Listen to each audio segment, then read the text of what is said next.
Fantasy football draft season is upon us. So what sleepers should you be drafting? Which potential busts should you be avoiding? And what do you consider while drafting? Let's unpack it.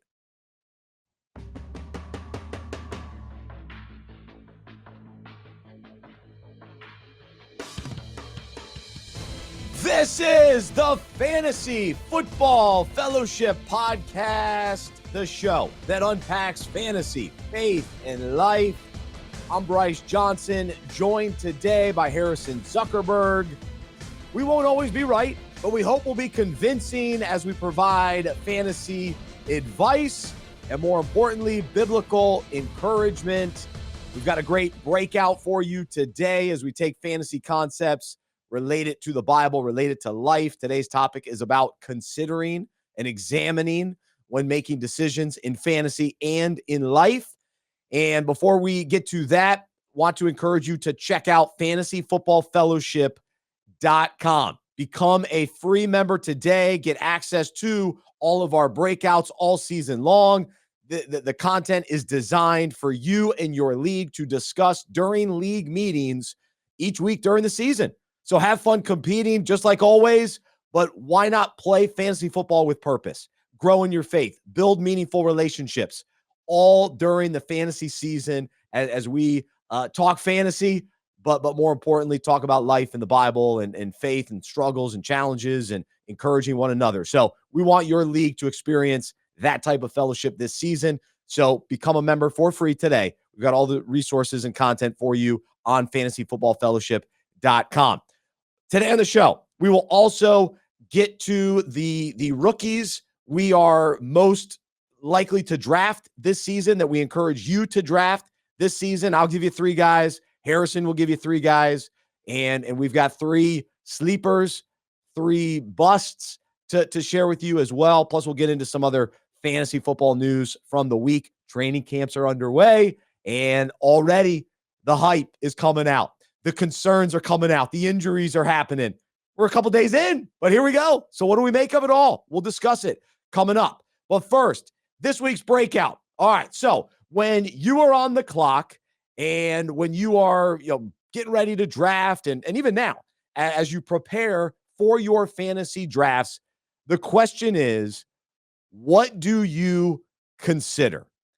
What do you factor in while deciding what players you want to draft, what players you want to target? Now, do you consider their stats? Do you consider certain stats over other stats? Target share? How much do you examine ADP? What rankings do you value and consider? Do you have certain experts that you listen to and follow their advice? Now, we never claim to be experts here on the show. We claim to be fantasy coaches, but you gotta listen to some of us. So what experts are you listening to and reading? And so how much do you consider what they've said in the past, and have they lived up to kind of what they said last summer? How did that pan out for your season last year? So you consider that. When you're looking at a specific player, do you consider their experience? Do you lean more toward the rookies, or do you look toward the guys that have been around forever, the Mike Evans, Amari Coopers, Keenan Allens, those kind of guys? And you're like, nah, that's what I'm looking for. But then do you consider the tread on the tire? How many carries? How many injuries? All of that gets factored in. And so you also use the eye test. What have you seen? What did you see of those rookies?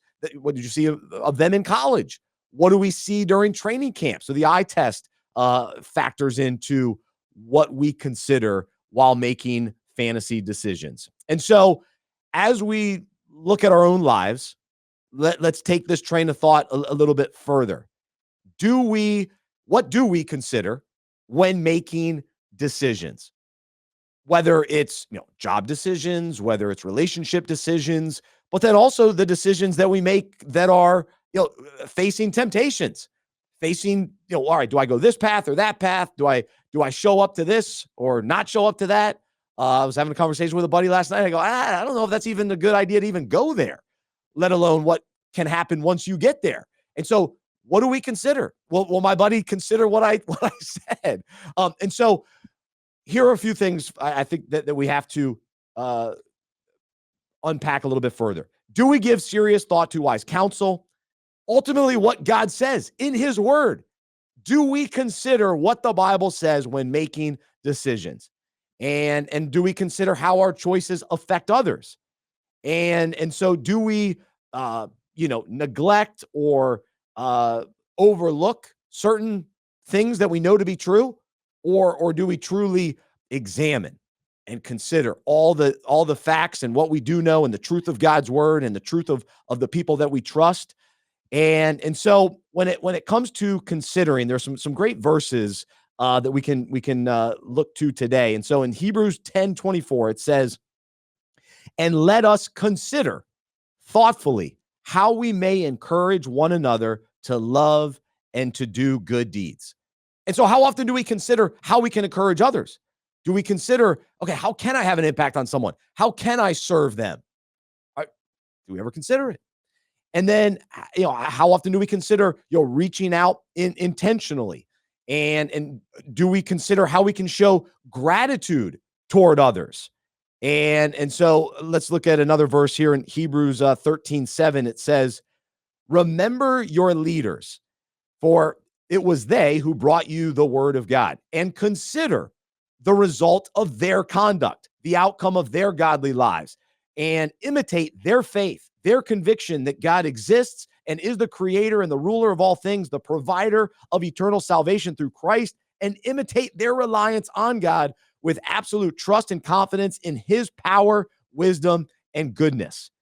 And so do we ever give serious thought and consider the way that leaders, mentors, pastors with proven track records actually live their lives?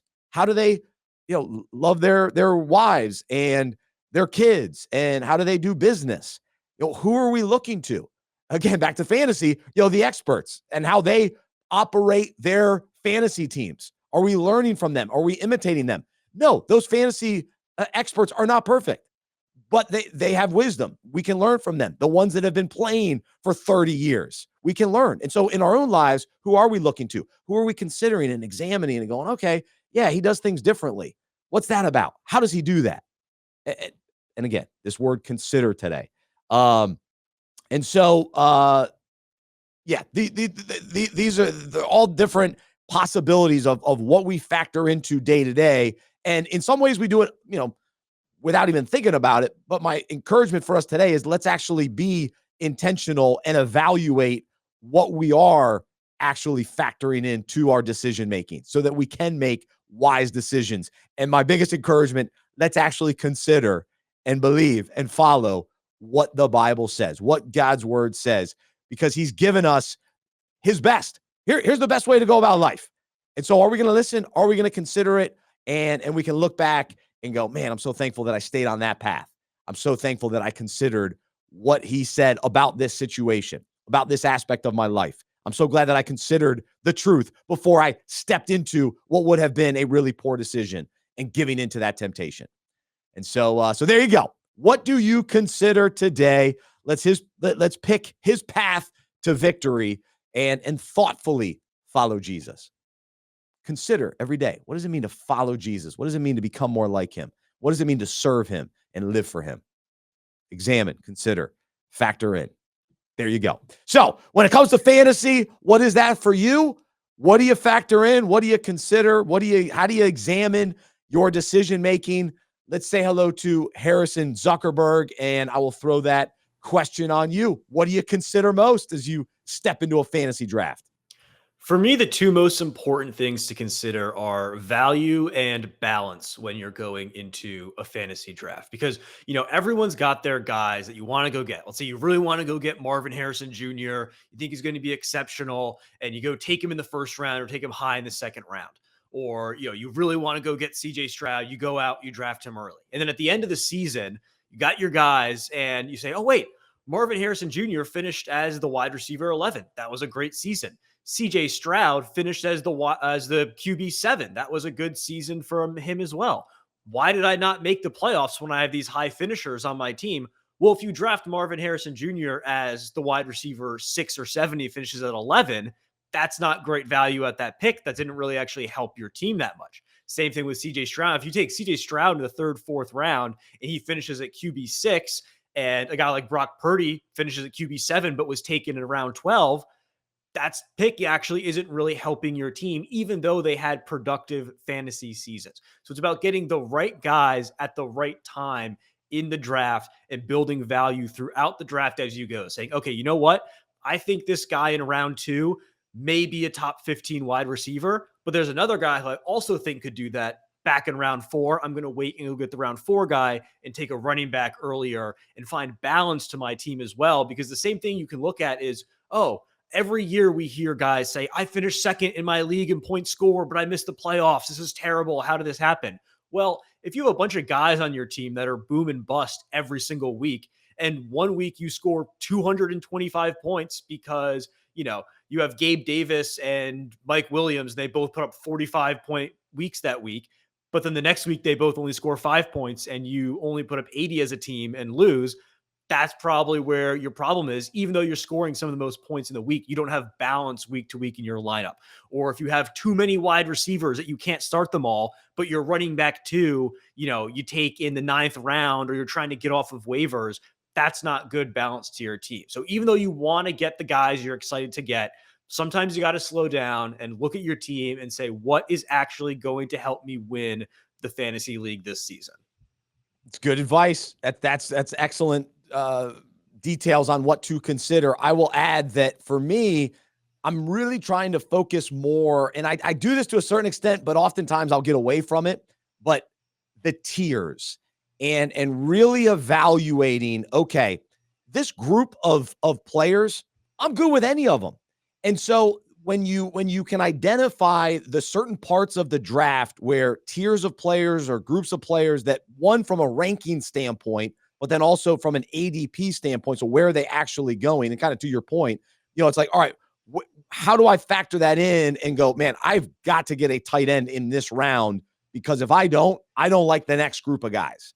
And so the tiers, I think, can be very helpful. And I would consider multiple websites, multiple analysts as far as how they tier guys, and then determine your own tiers for each position, and then where you can actually get them to your point on value. So definitely a key part of that as well. All right, let's jump into some of the news we're already hearing from training camp, and maybe we'll start with something you're excited to hear. I'll lead off with, I love hearing about Jameson Williams from Detroit, because I really believe the talent is there. He was a top pick coming out of college, and he's been injured and just inconsistent and hasn't had that breakout season yet, but he's still young. He's in year number 3, stepping into year number 3. He's penciled in as the number 2 guy in a Detroit Lions offense that we know is dynamic, and unless there's a ton of injuries, should be great again. And so if Jameson Williams is your second guy on the opposite of Amon-Ra St. Brown, and St. Brown's good sort of, over the middle and some of those dump offs, and then he's gone. Whereas Williams can go, the big, deep, long passes, touchdowns. I like him. So I've got him in a keeper league. I'm excited. And the news coming out so far in Detroit is very positive. And so they are hyping him up that this is the year. So we're hearing the all right, this is the breakout year. This is the breakout year. And you can still get him late in drafts. At the moment, I have a feeling he's going to be one of these risers. But thankfully, I've already got him locked in on my keeper team. So we're good to go. All right, what news for you, Harrison, is getting you excited? Another piece of news that I don't know if it's necessarily getting me excited, but I think is really interesting is the Los Angeles Chargers as a whole. I mean, there's a lot of news coming out about them because it's a completely new roster. Pretty much, they traded everyone away. Jim Harbaugh is coming in. But I think what's exciting is looking at the running back room there, because there's a guy that we both like, Vidal, in the running back room, who we think can do big things. And while he's not necessarily being talked up a ton, it's that Gus Edwards is being eased into training camp right now. He's on the field, but he's not the go-to guy. They're being careful with him, which opens up the door for Vidal right now to come in, seize that opportunity, take control of that job and show, okay, well, you know what? The starter's on the bench. He's nursing an injury. I'm going to go in, show him what I've got. This is my time to take over. That's right. And we're sharing what rookies we're going to draft. And I'll hit this again, but Kamani Vidal, you better believe it. So that's good news coming out of Chargers land. I'll say, as a Panthers fan, I've been telling people this just as, hey, Bryce, what do you think of the Panthers this year? I'm all in on Diontae Johnson. And I saw this morning, Dave Canales, the new head coach, is talking about the focus of the offense. They want a go-to guy. And Diontae is that guy. Because let's face it, he's the most talented receiver in this room.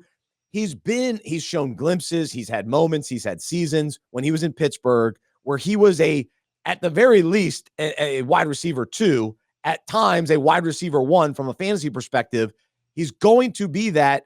He's going to be the number 1 receiver in Carolina. And you may say, wow, that offense stinks. Bryce Young's no good. Well, hey, Adam Thielen had a great year last year. I think he'll take a step back. I think he'll still be a nice contributor this year.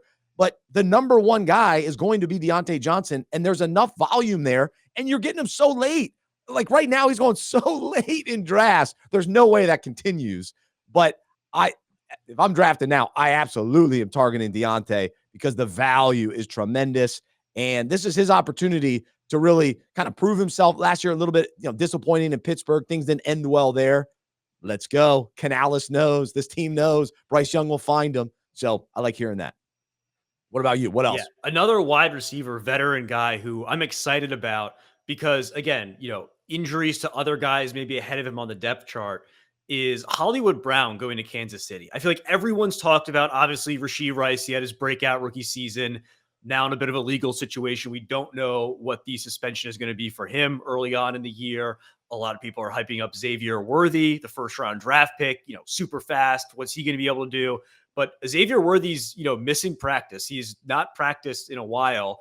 And also it takes a long time for rookies to just acclimate in general to an Andy Reid offense, which is so complex. We've seen this, young guys coming in, not saying that Xavier Worthy's Kadarius Toney, but guys take time to get on the field in this offense. We see MVSs and, Justin Watson's get more playing time over rookies early on. And Hollywood Brown being the veteran coming in, I mean, people are writing him off like he's like toast, like he's completely done. He's only 26 years old. He's been productive in Baltimore and in Arizona. Now, granted, last year wasn't great, but they were without Kyler Murray for most of the season. And he's probably going to be the wide receiver 1, week 1 at least, for the Kansas City Chiefs in this offense, which, Travis Kelce's obviously the top target there, but if you look at the number 2 offense or the number 2 target in a top 5 offense, that's going to be pretty good, at least for the first couple weeks of the season until Xavier Worthy, gets fully healthy and fully acclimated to the offense, or until Rashee Rice comes back. I think he's a very valuable pick in fantasy going, I think he's at like the wide receiver 37 right now. He'll easily be a top 24 wide receiver for like the first 5 weeks of the season. I love it. I'm in on Marquise Brown. I talked a couple weeks ago. I'm a little hesitant about the Chiefs because drafting them because of the Super Bowl tax that you pay. They're hyped guys and all that. You got to take Mahomes early. You got to take Kelce early. I'm not interested in that, but absolutely Marquise Brown. So I am with you. And I will say there's some concern coming out of training camp. They're already fighting week 1. There's already conflict. And then Kadarius Toney is getting carries at running back. We're still buying the Kadarius Toney. I mean, are you kidding me? The Chiefs, man, their patience and it's amazing. So they're like, all right, we see the talent. We got to find another place for him. Well, I mean, they traded like a 3rd-round pick for him, so they're not just going to. I mean, 3rd-round pick. What was it? A few years ago, I remember the Patriots. Who the Patriots trade a 2nd-round pick for? It was like a wide receiver. Not Juju. I don't know, but they trade a 2nd-round pick for I think it was from the Falcons. I'm blanking on his name, but he only caught then like 10 passes for them all season. It was like you're trading a 2nd-round pick. Stephon Diggs is going for a 2nd-round pick right now. Like what?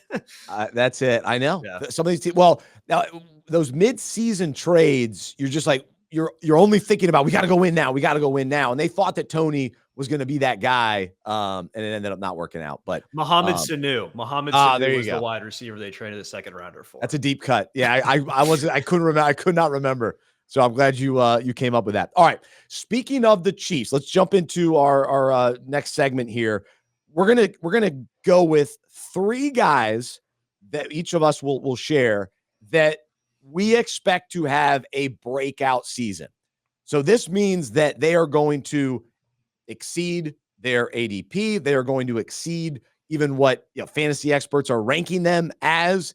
And this will be their first season to really get into that next level, that next tier. We're not talking about rookies, we're talking about guys having that breakout season. And so speaking of the Chiefs, I think you're going to lead off with someone from the Chiefs. So Harrison, give me your three guys.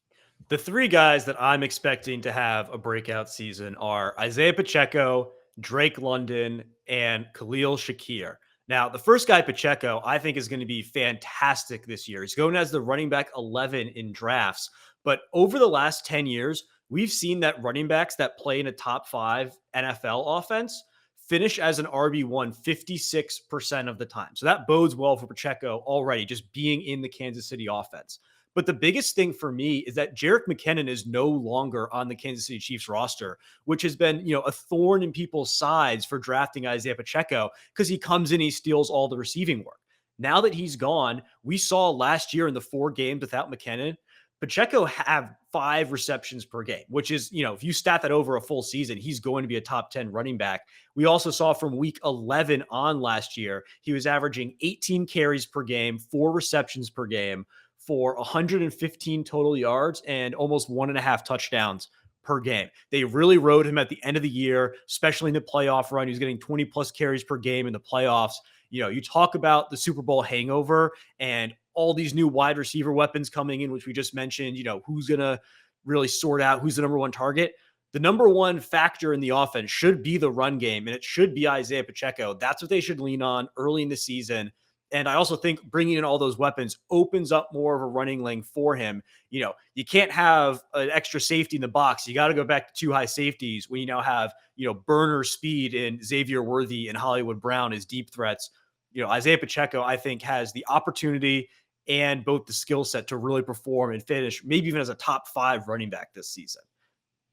I like it. Interesting. All right. So let me give you my 3 guys that, here are my 3 players that I expect to be breakouts this season. I will start with Buffalo. Dalton Kincaid. He's going to be the number 1 option for Josh Allen in the passing game this season. I believe it. We saw it when he finally came in last year. He pushed Dawson Knox to the side. Knox got a little injured, but Kincaid comes in. He showed the talent. He didn't really get into the end zone. So his fantasy numbers weren't huge, but this year they're going to need him to be a touchdown machine. And when they get down there, I believe they are going to find him. Stephon Diggs is gone. The rookie Keon, he's going to be all right. Keon Coleman, he'll be fine, but give him time to develop. I know you like Shakir. Shakir will be a nice weapon as well.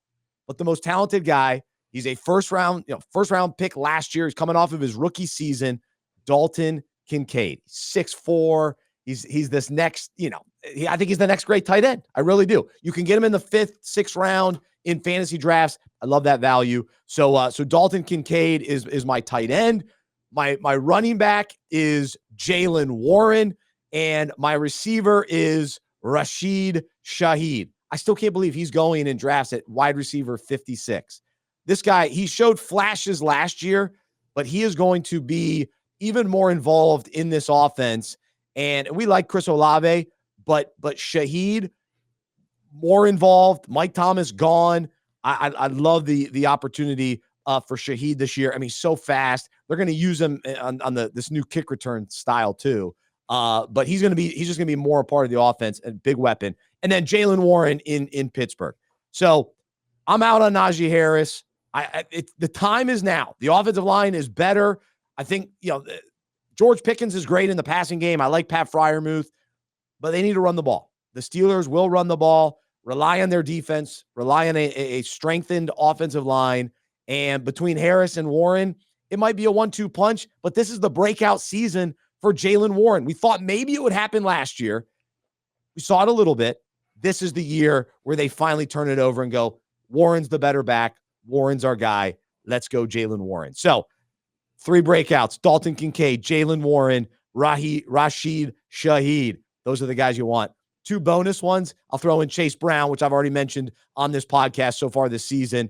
And then I still like Tyjae Spears as a second-year guy in Tennessee. So let's go to the 3 guys, Harrison, that you think will be busts and letdowns.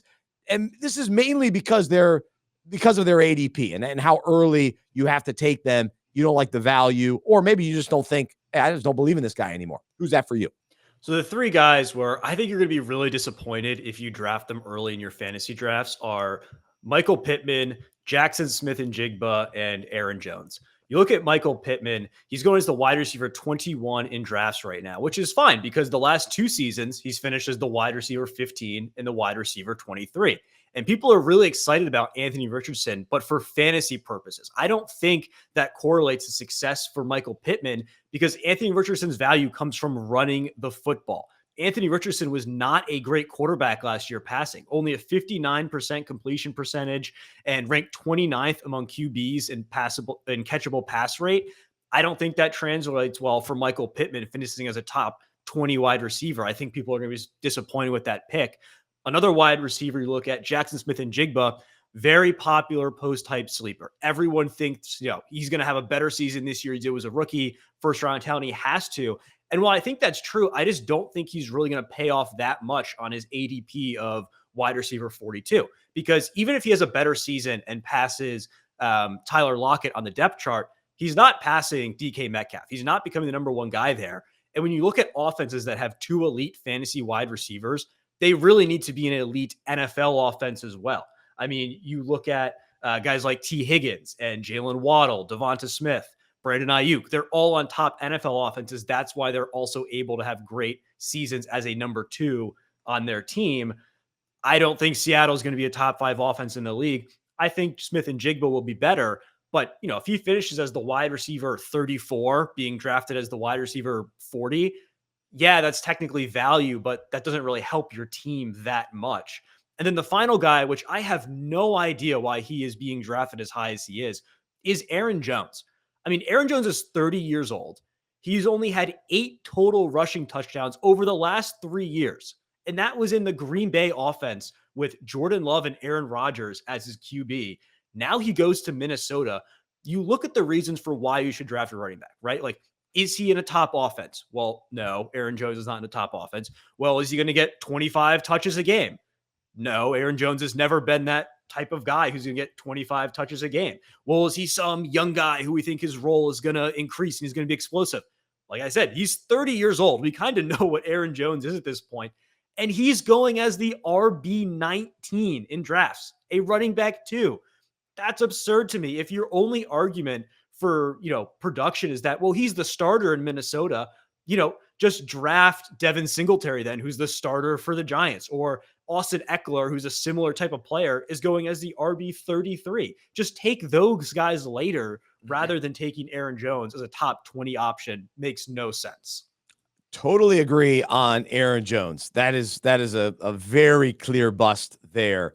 But I disagree with you. I want Michael Pittman. I like that. Wide receiver 21, I think that's good value for him. I think the Colts will be much better this year. And so I understand Anthony Richardson as a runner, but still, they got to throw to somebody. Pittman's their guy. And then to me, Jackson Smith-Njigba, I think that's pretty late for him. So the potential there, if Geno gets back to really throwing the ball all over the field, I would rather have DK Metcalf. Don't get me wrong. I'm targeting him in drafts. He's one of my favorite players to draft. But I'm not as out on him, Jigba, as you are. So, but anyway, good takes anyway, nonetheless. So we'll disagree. That's why when you're in a draft, you're going to disagree. You're going to take a guy and the other guy's going to take somebody else. That's part of the deal. So we like it. But here are my 3 guys that I believe will be busts and disappointments and letdowns this season. David Montgomery, Josh Jacobs, and get this, Puka Nacua. Oh, everybody's darling. Let me start there. We all loved Puka last year, especially if you picked him up off of waivers or rolled the dice on a late round draft pick, and he burst onto the scene. First 2 weeks, he's catching over 10 catches. He's getting into the end zone. He's lighting it up for the Rams and ended up having a very productive season for the Rams. But right now, you have to draft him in the first round. He's going 10th overall. He's the 7th wide receiver taken. And I just don't think that he's going to do that type of production. I just don't believe it. I've got to see more of it. And when you start looking at what he did last year, it was pretty heavy toward the early part of the season. And so I think there was so much excitement and hype around him that our feelings toward Puka are stronger than the reality of Puka. And so it's moving him so far up the draft boards. I think it's just unrealistic. You're still counting on Matthew Stafford to deliver a number one receiver, a first round pick. You're going to build your whole fantasy team around Puka Nacua. I can't do that. I'm sorry. I'm out. So I don't believe it. And then as far as David Montgomery goes, this to me is so easy. Come on. Jahmyr Gibbs is the guy. We saw it. Second half of the season, who took over? It was Gibbs. I know Montgomery will sneak into the end zone every once in a while, but right now Montgomery is going as RB19. So you are expecting him to be an RB2. I don't think you can do that week in, week out. You got to draft him pretty early. And don't forget, weeks 11 through 18, he did not go over 100 yards. So toward the end of the season, when Jahmyr took over, he wasn't going over 100 yards. If you're putting an RB2 in your lineup, you got to hope he's getting 100 yards. I mean, so at least at some point in those weeks, and you're talking. So I can't trust David Montgomery. And then Josh Jacobs in Green Bay. No, I want the passing attack. I want Jordan Love the value there. And then I don't know which wide receiver. I was talking to a Packers fan yesterday. It's unclear who the wide receiver you want in fantasy with Green Bay, but you probably want one of them because this is going to be a dynamic offense from a passing standpoint.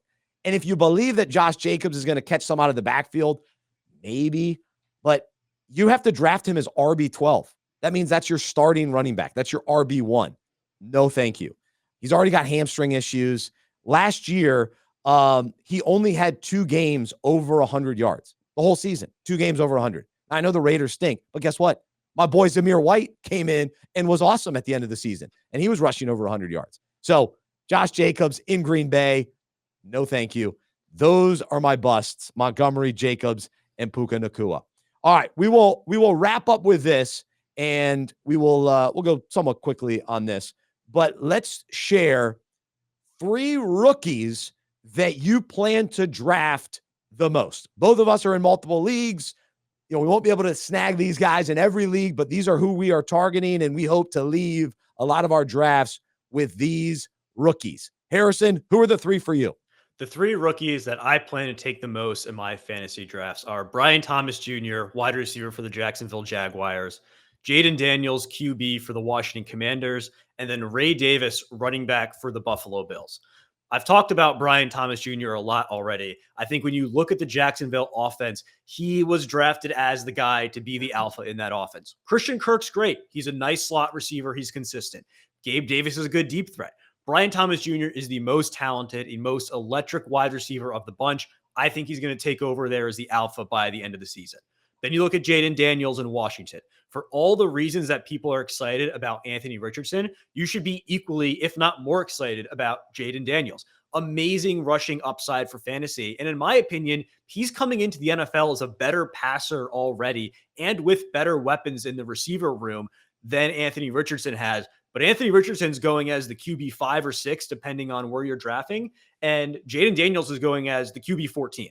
I'm taking Daniels all day later in drafts because I believe he has elite upside as a young running QB. And then finally, Ray Davis is kind of my rookie sleeper. I love James Cook. James Cook is one of my favorite running back targets for this season.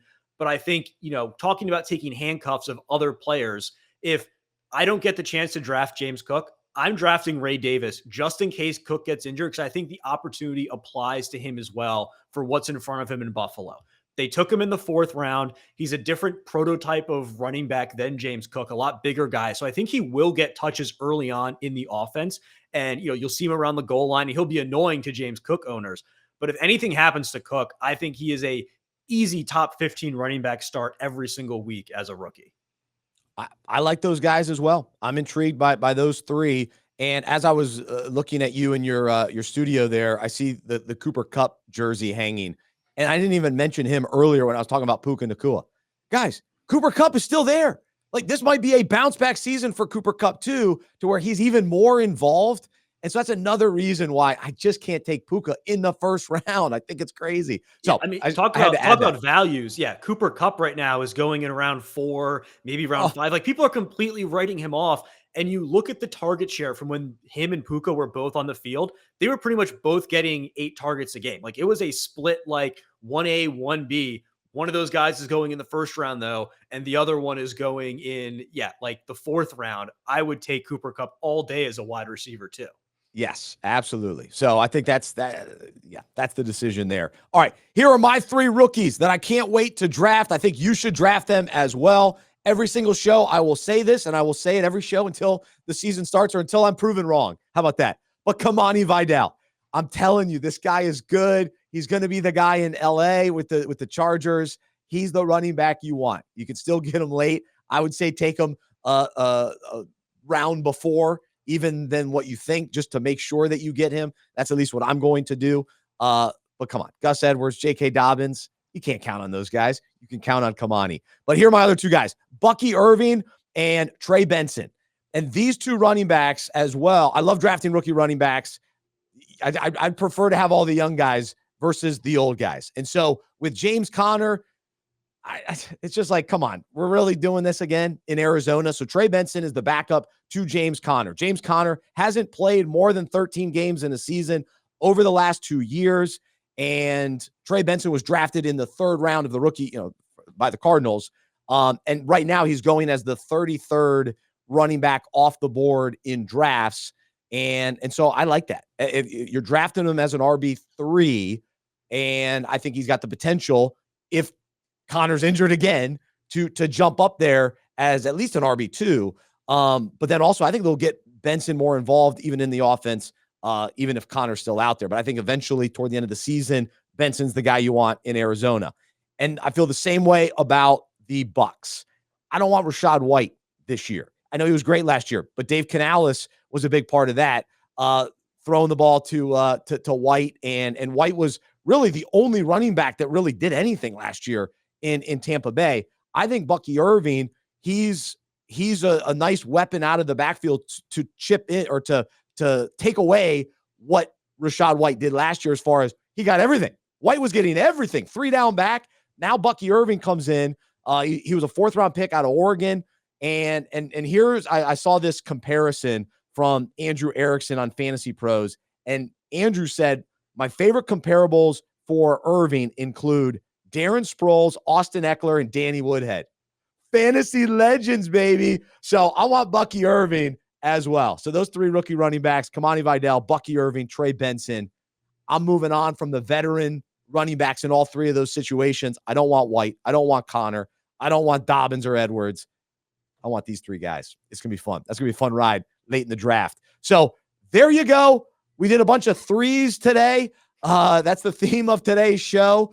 And hopefully you were encouraged earlier as we talked about what do we consider when making decisions in life and fantasy football. And so let's consider what the Bible says when we're making decisions each day of our lives, as we trust in Jesus. And as we go into fantasy drafts, let's consider all the information that we're hearing. Let's examine it. Let's be wise drafters.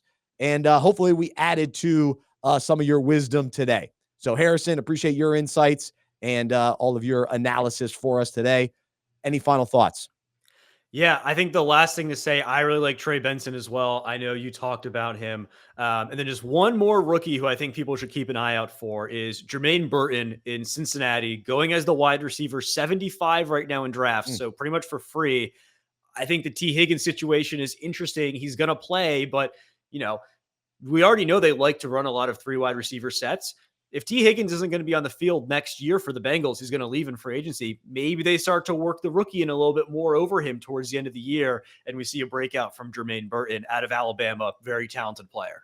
Ooh, that's a good one. All right, that's a little teaser because next week we'll get into some more sleepers, those late round picks, guys that we'll mention even before they start. Everybody's hyping them up. So we'll try to keep you ahead of the game on that. So sleepers next week, and we'll have some fun with some other unique names that you need to be aware of heading into fantasy drafts. So thanks so much, Harrison. Thanks to our producer, Aaron. I'm Bryce Johnson. I'm a sports fan and fantasy manager who follows Jesus. I believe in the good news that he died on the cross for my sin. He was resurrected, and through faith, I've been saved by his grace. I hope that is true for you as well, and I hope you'll join me as we live life as fantasy managers and sports fans who follow Jesus together. Be sure to check out fantasyfootballfellowship.com, and we will talk to you next time right here on the Fantasy Football Fellowship podcast.